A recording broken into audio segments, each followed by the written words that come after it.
Hello and welcome to yet another episode of the Road Ahead Talk Show. I'm Vijeta Soni, the co-founder and CEO of Sciative Solutions. With me today, I have Mr. Kush Kapoor. He is the CEO of Rosyet Hotel. And this podcast is going to be a very interesting one because Kush is going to be talking about how he has traveled through the journey of being a housekeeper in this industry to becoming the CEO of this luxury brand, Rosyet.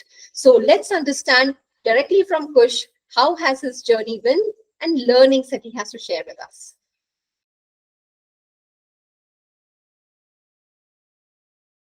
Kush, welcome to Road Ahead Talk Show, and I'm so happy to have you here. I have read so much about you. Thank you. So, Kush, you are sitting in the car, and I'm pretty sure this Road Ahead Talk Show, we're going to make it really wonderful on the go for everybody who's listening to us. So, thank you so much, everybody, for joining here. With me, I have Kush Kapoor, as I have introduced him. And Kush, while I was reading about you, I mean, you have taken up every role possible in the hospitality industry, right? So help me understand, how did this journey from housekeeping to being CEO of Rosyet Hotels happen for you? How is this journey? How will you frame this for me? I always prefer taking every day as a learning day. I mean, I would say on a positive side, I get irritated if I don't learn anything. So for me, very frankly, designations don't matter in life. I don't run after designations. I don't run after positions. I definitely run after learning. And I need to make sure that I learn along with my team, along with my friends. They keep learning everything, something or the other every day, which is more fruitful basically on that part. I'm actually a village boy. I come from a village which is about 150 kilometers from Delhi. It's between Karnal and Kurukshetra in Haryana. Hindi-speaking family boy from there, never knew anything about ABC of English. Accidentally, obviously, came to Delhi because I was very clear that I want to do something different in life. I always wanted to join army. Somehow, obviously, I cleared my CADS exam also, but since I was not a graduate, because when I completed my hotel management, it was a diploma in 1998. Post 1998, there were a lot of things which happened in terms of the government announced from 1999 that the 3-year diploma got converted as a degree course. Before that, it was always a diploma.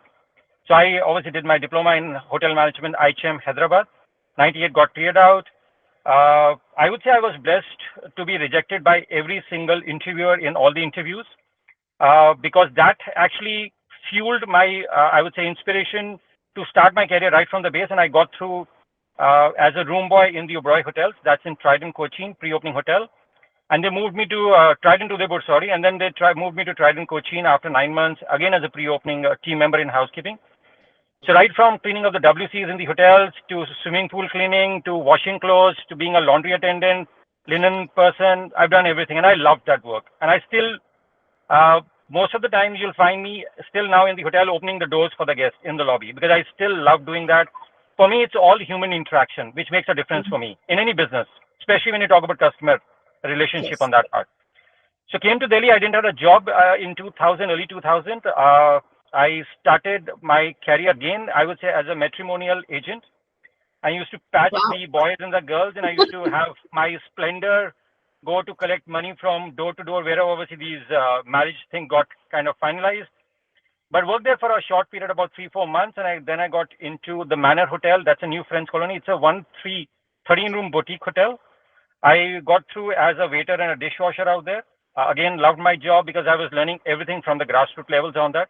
Worked there for 9 months, joined Taj Mahal Delhi in Hotel Taj Mansingh as a receptionist. For me, the learning for this 2.5 years from 98 to 2000 mid, I would say, I always wanted to be part of the front office, never got through. But I was very clear, I'm not going to say no to anything, and I will never give up. So that's very clear with me in my mindset from the very beginning on that. Restarted my career in 2002 mid as a receptionist. Was very lucky, humble, got a lot of good learnings from there. 8.5 years with Taj Hotels. Grew as a front office manager out there. In between, obviously moved to 3 Taj Hotels in Chennai, Bombay, and Aurangabad. Left from there and moved to Leela Gurgaon, a pre-opening hotel, 412-room hotel. That's the first Leela hotel which was in North India. So again, lucky to join that brand. again, lucky because we opened the hotel in thick of recession. I had 800 plus employees on board with me. Obviously, there was, because of the world economic crash down in 2008, there was a lot of struggle, no business, a lot of issues happening. We kind of sailed through out there also and moved up 3 positions in 7 years with Leela Gurgaon. And fortunately, got the opportunity to open the brand with the Bird Group owning company, which owns the Roseate Hotels and Resorts. So I was fortunate enough to open the luxury brand for them in the country. We got 3 hotels in India currently. We got 4 hotels in United Kingdom.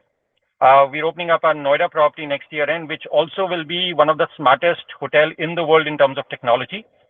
And we should start our Goa construction by early next year. And similarly, we plan to open up 2-3 hotels every year on that part.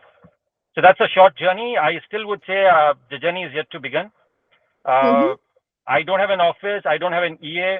I got general managers. I got my teams, my HODs, head of the department teams. We all work from wherever we can wish to, obviously in the hotels. We got smart laptops and mobile, everything. There's no office concept, as I said, because I don't have an office. So wherever we get the space, we work from there. I was very clear because it just helps me to, I would say, remove the attitude of the people.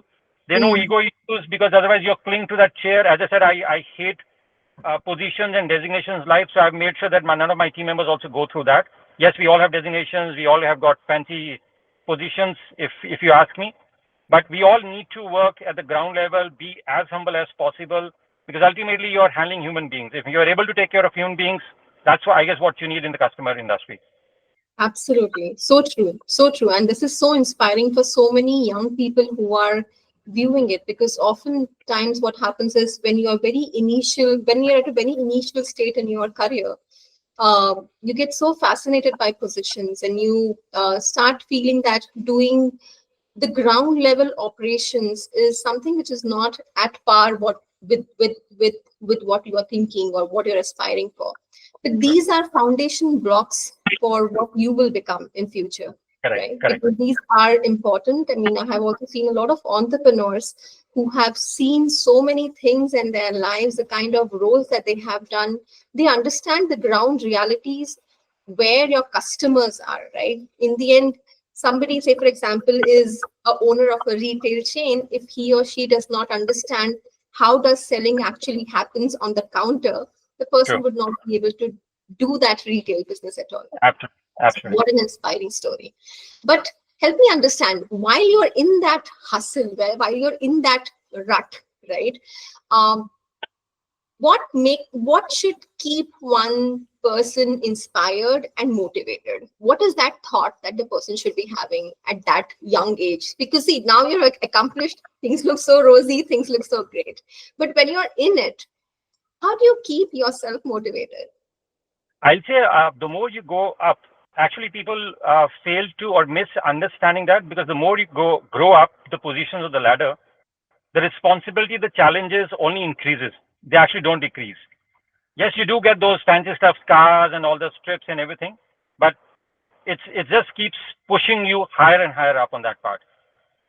For everybody, probably for listening, I mean, I've always asked, I would say, thousands of people and students who've always asked me some feedbacks from me from my life journey. There are 3 questions which I always ask, and I'll put it across to anybody who's listening right now also.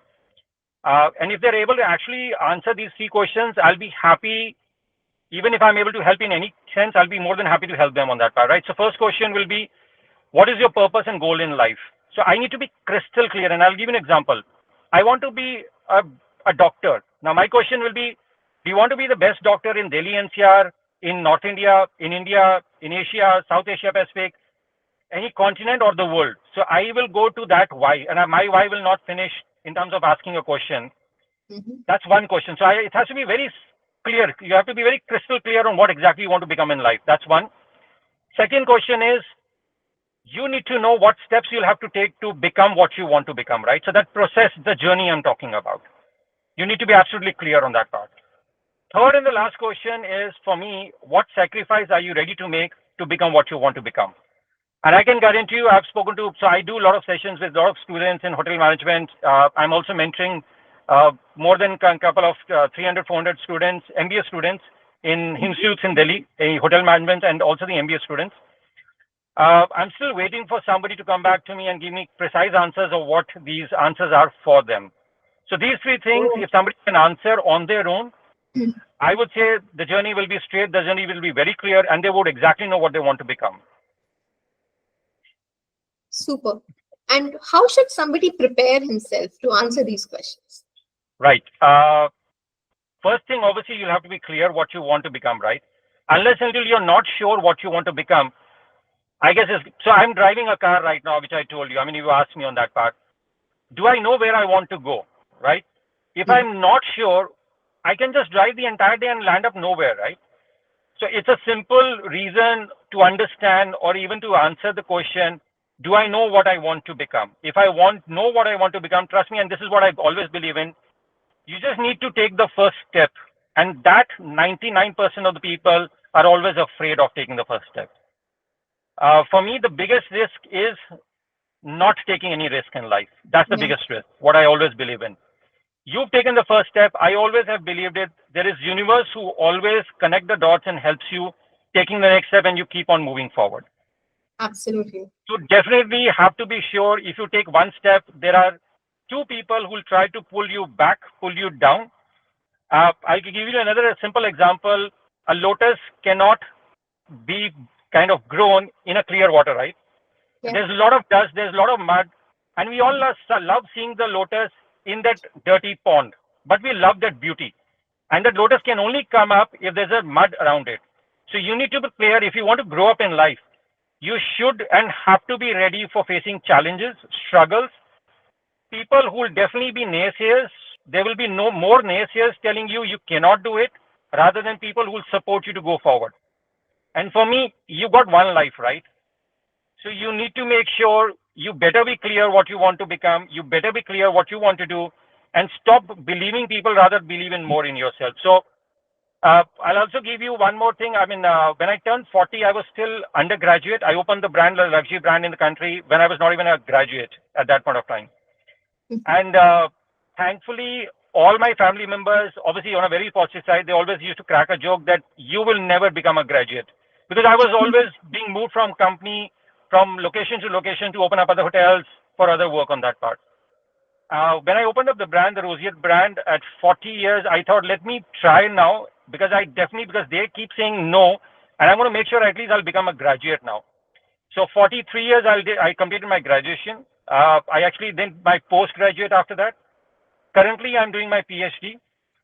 Side by side, I'm also doing my Master of Science in Ayurveda and Integrative Medicine from US University in Iowa. And I'm also doing my Shaolin Monk Temple course from China and Germany. Wow. And last but not the least, I'm doing fourth course, which is a breathology course, which is a 1 year complete course. Wow. Yeah, and Wow. these courses all happen in the late in the night, basically. So after my work, the courses actually start happening. It is so inspiring. First, I'm pretty sure for me and so many more people who are listening to this, and especially those people who are fresh in their careers, learning never stops. Once you feel that okay, you have graduated or you have now given all the exams and everything. I mean, come on, life is a learning. Life is a biggest exam. You have to keep preparing for it, right? True. And Kush, what a wonderful example. And as a person, as a professional, how you're growing is beautiful. Uh, so Kush, when you say that you want to make Rosier the best hotel, the best brand, what do you mean by that? So for me, it has to be the best brand in terms of experience and the engagement for my team first, which ultimately will make it best for my guest and ultimately bring the ROI for my owners, I would say. Why I always say team, and I've always stuck to this point throughout my career, because they are the soldiers for me. They are the people who actually do the day in and day out fighting for me. I'm the person who's guiding them for surely, but they are the people who are actually doing the job. When something goes wrong, I have always we've always shared the responsibilities 50-50, me and my team. But whenever something goes right, the credit always goes to my team. This is what I always believe in. Few of the things which I love doing separate, different, and that's what I always leave every day of my life. For me, normal is actually boring. And if you ask me, let's take an example, and this is with due respect to everybody who's reached whichever place they wanted to reach. If I want to reach the CEO of a company, how do you think I would be able to reach him or her in the world? in one of the best companies. What do you think I'll have to do to reach that person?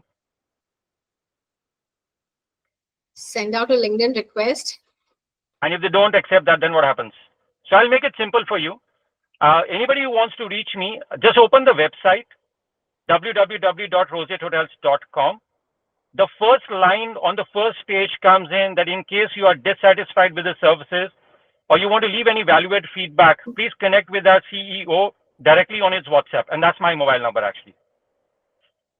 So which means I definitely want to reach as many people, and I want people to tell me areas where we as a brand need to improve. And I love speaking to people and my guests who actually tell me, Kush, this is what is happening wrong. This is what you need to do right. Rather than people telling me, Kush, I really want to give you a compliment, because that doesn't help me. I mean, I'm humble and I'm thankful to them, but I'm more concerned in talking to people where actually they tell me this is something going wrong and this is what you need to correct it. Because that's all I always focus on. You have like now 7 hotels, and this is something that you have grown in 6 years, right? What are your future plans? Where are we heading towards? 2 to 3 hotels every year opening new. They have to be boutique hotels. They have to be personalized hotels. As I mentioned, they have to be innovative and experiential hotels. The way I was mentioning, the Noida hotel, which will open up, will definitely be the finest or the best hotel in terms of technology in the world, basically. Can you elaborate a little bit more about it? When you say finest in technology, what does that mean? Yeah, so we do a lot of R&D. I work with a lot of startup guys and a lot of IIT guys in my hotels. We develop our own technologies, and that's the reason we love doing that stuff. And I'll give you a couple of examples on that part. We've developed the technology with the IIT guys and the startup guys that you can actually open up your own hotel room doors with your mobile. You can order in-room dining thing from your mobile. You can order spa treatments. You can order the car services from your mobile. You can order anything from your mobile. You can check in from your mobile also. I'll give you a couple of other things which we've actually done it. We have our own teas, Rosier teas. As I said, because we do a lot of R&D, the cost comes down, the quality moves up. You're actually giving more to the farmers where you're getting the stuff, because you're removing the wholesaler and retailer from in between. So it benefits both sides, right? I have my own chocolates, Rosier chocolates. We have our own fragrance. We have our own candles by the Rosier brand name. We have our own platform, upstagecollect.com, where we actually sell all these items in case somebody wants to buy them also on that part. We have our own water called as Aheli. Aheli in Sanskrit means pure. In my resort in Delhi, the water is generated from the moisture in the air through our solar panels on the rooftop, which means I don't bring the water from the market for you to drink on that part. We've just launching our coffee. I would say, also the first brand in the world which we've gone sugar-free from 1st October. That means there's no refined sugar now in the hotels, in my hotels. Wow. So we use jaggery, we use date palm, we use sugarcane, and we use a lot of natural resources to build up these things. So as I was talking about, whatever I do in terms of learning, I implement in my hotels, first for my team, then for my guests, and that helps everybody. So it's a culmination of AI technology along with the Ayurvedic concept, which I'm doing my course, bringing all the knowledge of both the sides together, which is 2 different parts of the world, right? Otherwise, nobody has thought of doing an AI along with the Ayurveda. They are 2 extreme parts of the knowledge. So my intention is to bring both the knowledge together, integrate that, and make the best use of it for your employees, for your guests. Everybody should get benefit out of them. That's the whole intention. I'm curious to understand. I mean, you have in fact started to build products of your own, right? What is the plan for the future? Would these products be available, be exclusive? No, they will never be available in the market. Your hotels or outside as well? We will never put these products in the market. Yes, they might be available, but very handful, selective of them, but not all the products. Like I've got my own ice creams. We prepare our own ice creams, 13 flavor of ice creams inside the hotel. We don't buy ice creams from the market. These ice creams will never be available in the market. So somebody who has to take it, they'll have to come to the hotel to eat those ice creams. Tea, yes, can go out. Candles can go out. Chocolates can go out. But again, on a very limited numbers. We want to make sure we maintain the quality rather than quantity. So the focus has always been on the quality and the innovation. So I see a very strong businessman talking over here. It's not just a hotelier. right? You're talking about different areas through which value to the organization can be contributed, a different set of revenue streams. How did this thought come across to you, and how is it working as of now? It's always been in the mind that do something which your fellow colleagues in the industry have not even thought of. Yeah, so that's always there, that you have to give an extra push to yourself day in and day out, because it doesn't come on your own. But once you start connecting with somebody, I guess it just keeps connecting you with the next person and next person, next person. That's how it works. And I was very clear in the beginning that your learning should never stop. Till the time you're hungry that you need to produce something new, you need to give something new to the market, there will always be buyers for that. You just have to make sure you sustain on the quality, never compromise on the quality. And we've never found any challenge in terms of business revenues moving forward until date also. COVID was one of the time when hoteliers have lost their job left and right. I was very fortunate because my owning company actually told me to take a decision for my employees. I kept thankfully with the owning company's support, I kept every single employee on board. We didn't let even a single employee leave the organization. So that was another aspect where I got huge support from my owning company. So I've been blessed, as I said, whichever companies I've worked, that they let me run the business the way it's my own. Right? And that actually helps you to take that business as your own business. So you mentioned as an entrepreneur, that helps you to get into that stream. And that's what keeps fueling your thoughts and imaginations. What more can I do, which the hotel industry or the hotel community has not even thought of? And that's what we do, probably. So there are like two different schools of thoughts out here. Okay, would like to understand what is your take on it. Okay, so one school of thought is like, be an expert in what you're doing. Say, for example, if I'm a hotel, I will make sure that I focus fully on service. This is all about my hotel. And then other school of thought is like, I'll do everything around it. I'll make it as an entire business portfolio, which is what you are doing, right? I mean, you're having a hotel, you know that there are right set of target audiences who are coming there. What are different types of products which can be built in so that you have a control on the quality which is given to these people, right? So sure. It's a different school of thought wherein you are building everything from scratch for your hotel chain. Whereas there might be other hotel chain which might be whose full focus and energy is only on one stream, which is providing that hotel experience, and rest other people are taking care of all the other things around that. So for example, they might have tie-up with the best ice cream makers in the world, right? They did not innovate on that ice cream, but they have to make sure that they are giving the best experience. So these are two different schools of thoughts. What is your take on it? So before answering the question, I'll have a question for you, if you may allow on that part. When you're talking about buy the best products from the market, how sure am I that the product is actually the best in the market, right? And I'll give you an example, and I'm not going to name the brand. Pick up a product from the market and just go by the ingredients, what's there in the market of that product. We all know how these products are made in the market. So for me is that whatever I can actually produce in the hotels for my employees and for my guests, one, I'm 100% sure what I'm giving them back, right? Two, over a period of time, their confidence in my brand increases. Third, my cost is the lowest. So it actually supports everybody, right from your employees to your guests and your cost. Everything is manageable on that part. So whatever you can do, and it's always a step by step. You obviously will do a lot of mistakes. My take for this is I always encourage my employees to make mistakes every single day. The only thing which every one of us have to ensure, we don't repeat the same mistake again. One mistake, new mistake, please do, because that's the fastest way of learning and growing. And that's one of the reasons I mentioned earlier also. For me, the biggest risk is that I don't take any risk. So for me, I need to take the risk. I need to make mistakes and be ready, right? And that's one of the reasons I also mentioned 99% of the people, thankfully in a positive manner, don't make mistakes, don't want to take risks. So it's only 1% of the population who actually take the risk and make mistakes, move forward. It's a very simple understanding, but unfortunately, we end up the entire life trying to just understand how do I progress. Close your eyes, make sure what you want to do, be ready that you're going to be kind of neglected, rejected by thousands of people around you.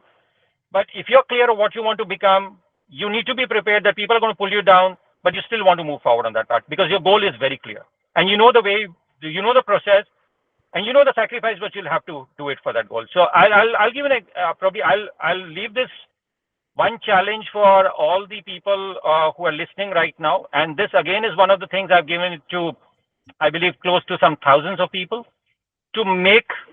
Your question can always be, but how do I make my goal? How sure am I what I want to become in life, right? So let's keep it very simple. From now onwards, for next 7 days, I'll request everybody who's listening, please avoid using any negative word in any of your communication. It sounds very simple. Negative words mean, I'll give you examples: no, not, wouldn't, shouldn't, couldn't, anything and everything pertaining to negative. So for me is, please avoid using any negative word in your vocabulary, in your communication, which means in your SMS, WhatsApp, email, talking. For me, I'll go to the next level in your thought process. And I know it's next to difficult, but let's start with some basic things. Stop using negative word in your communication, speaking, communication, writing, WhatsApp, and email. Let's use these 4 modems, right? I can guarantee you, and the moment you speak one again or write again, your 7 days again have to start. So it's 7 non-stop consecutive days together. Lifetime you're doing it. But you know what this is going to make you? Because this will put a lot of pressure on your brain. And that's how you tune your brain to start thinking different things. Because you're pushing now your brain, sorry, you obviously only can use positive words. So think what you're doing, think what you're uttering. So you actually start speaking less half in life. Mm-hmm. You start thinking double. Your thought process becomes double. It becomes more clearer. Yeah. When you're speaking out, you're only talking positive, which actually people around you actually start noticing. That's right. And that's how you slowly start moving ahead. And then it's a journey, straightforward after that. Absolutely. And when I think deeper about this, I mean, saying no, this is not great is a very simple thing. Whereas if So you I take it, yeah. If you Sorry, so when if you people, don't, if, yeah, so when people say no, you just mentioned that word no, that you cannot no do it. For me, I always use that no as N means next and O means opportunity. So for me, when somebody says no, for me, it's a next opportunity. Let's do it then. right. And saying no is so simple, but rather than giving, so for example, if somebody does something, maybe your employee is doing something for you, and which is some where you have to give a feedback, and you, rather than telling no, don't do it, you will become more constructive in giving that feedback. You will be able to explain what is he supposed to be doing in place of what he has just done, right? Absolutely. So it becomes more constructive, it becomes more positive. Brilliant. So Kush, with that, I understand you are an avid taker of technology. You love to innovate. You love to do things in different ways. You would always seek for a new opportunity. But you're living in this hotel industry in India and globally is a very challenging industry. While it is a brilliant service industry, if I, as a traveler and a consumer of a hotel, I will see the fancy part, but there's a lot that goes behind at the back scene to make that fancy part happen for me. And this is something which is happening with all the hotels, a very competitive market, where pricing becomes a very important number for any traveler or any consumer to take decision, right? So how do you think you are using pricing as a lever for Rosyet to build a stronger and a loyal customer base for yourself? I believe and I love spoiling my guest actually, right? And which means spoiling again in a positive manner. If they're paying you an X amount, give them X plus 1 back in return in terms of value. So I'll give you an example on that part. Example, let's talk about you want to book a Rosyet house in Aerocity today and the normal price is 10,000 rupees, right? And you're actually telling your guest that it's going to cost you today is 10,500. The guy is going to ask you, why should I pay 500? Because it's easily available. So because I'm giving you both way airport transfers, I'm giving you breakfast included in that. And I'm going to give you an early check-in and a late checkout, which in terms of cost, it costs you nothing. But if you actually take it separately, it will cost you at least 4,000 rupees more from a selling point of view, where you're only charging that 500 rupees extra. So you're still building up your revenues and profits with bare minimum cost, and you're making a guest more happy than he could have if he would have just blocked the room without all these kind of value adds on that part. So you're talking about not compromising on the price, but delivering a wonderful value from the price that the person has paid. See, in today's time, if you ask me, who does not step out on weekends for dining out, right? All of us do that. You go to any of the restaurants on Saturday, Sunday, they're all jam-packed. In any of the cities, metro to smaller cities, which means the middle class, thankfully in India, has got good amount of money because they want to experience now. And they want to experience everything in life. So there is money which is already there. How do I get that money from their pocket to my pocket is what your thought process should be on that part, right? And that for me, if you're able to create that experience for them, people are ready to pay you in India right now. Indians are the largest travelers in the world now. Thankfully, it's only 7% of population who owns the passport right now. So imagine the boom which is yet to come in on that now I'm talking about. And we are the youngest population in the world. Our average age of Indians is only 28 years right now. So for next 15, 20 years, somebody who's very focused on quality, right? And is very clear that this is what he wants to do. For me, you can actually close your eyes and actually scale up your business. Of course, it will always happen on a step by step. There would be a lot of challenges, but till time your clarity is there that you're never going to compromise quality, you're never going to give up. I'm unsure that somebody is actually going to stop you. Absolutely. And now, but see, this is something. So now I'm talking to you, and many of our listeners who are listening to this, they would love to pay the premium and experience Rosyette, right? Because I know you, I have heard you, I see what DNA you're coming from. But what if I was unaware of it? What if I was just on an OTA and I was going through all of these prices and so many hotels which are there, all in the same locality? I'm a normal customer. That decision making is very important. So once I experience you, then I'm loyal to you. So how does that pricing play at that time when somebody's making a discovery of Rosyette? Right. So as I said, business is always step by step. It's never in one go. You can either look at the volumes or you can look into quality. If you look at the quality, your volume eventually will always come up. Right. So when you're staying, even if you book through an OTA, let's take any example, MakeMyTrip, Booking.com, Expedia, or anything on that part. You come to my hotel. You'll experience what you experience inside the hotel, right? Once you've experienced that, my team and I am going to meet you. The next time when you come, you want to book a room or you want to come in, even dine. This is our contact number. Call us directly. We will give you the price which will not be able to match any platform in the market. You for sure you're going to take it, right? Because I'm guaranteeing you the price. Next time when you're booking me, if you book through me, I'm going to give you much lower price with a better value add-on. Who on earth will not prefer taking better discount and better value add-on? This is how we work.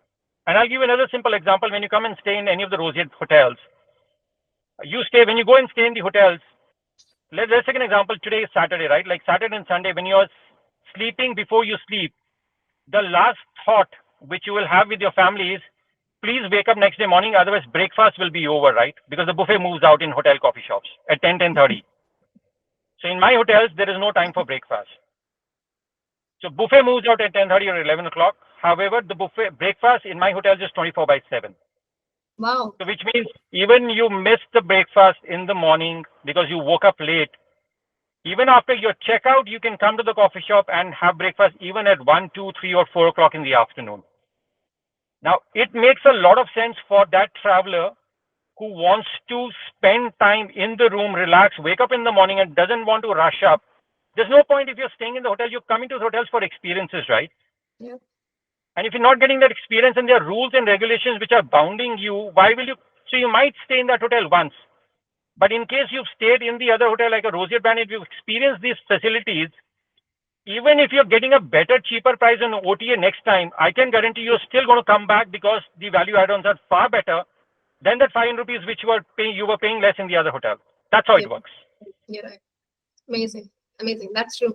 And I think that this comes because of your experience at a grassroots level, where you are actually discussing and seeing things along with the customer. You're understanding the pain points. These are like very basic pains that every customer has. whatever Absolutely. hotel they do, except for Taj. So, I mean, there it is. I mean, so it is really important that how you have woven the fabric of Rosyet with all your experiences and a very customer plus a very employee centric organization that you have built for yourself. And what an amazing entrepreneurial journey that you have had. So Kush Kapoor, with that, thank you so much for your time and such lovely insights of how you're driving your business. Thank you so much for joining us at the Road Ahead Talk Show. Thank you for this opportunity. It means a lot to me. Thank you so much once again. Wow, what an amazing show it was. And I'm pretty sure you have learned a lot from Kush Kapoor. And many of you should do try that 7-day challenge that Kush has mentioned. I was very impressed by his entrepreneurial journey and the way he is building Rosyet. So if you want to meet many more entrepreneurs, visionaries like him and great professionals like him, don't forget to subscribe to the Road Ahead Talk Show. And do send in your comments if there is any specific personality that you want to talk to. Do let me know in your comments, and we'll be very happy to contact them and bring them on our show. So with that, thank you so much. I'm Vijita Soni signing off.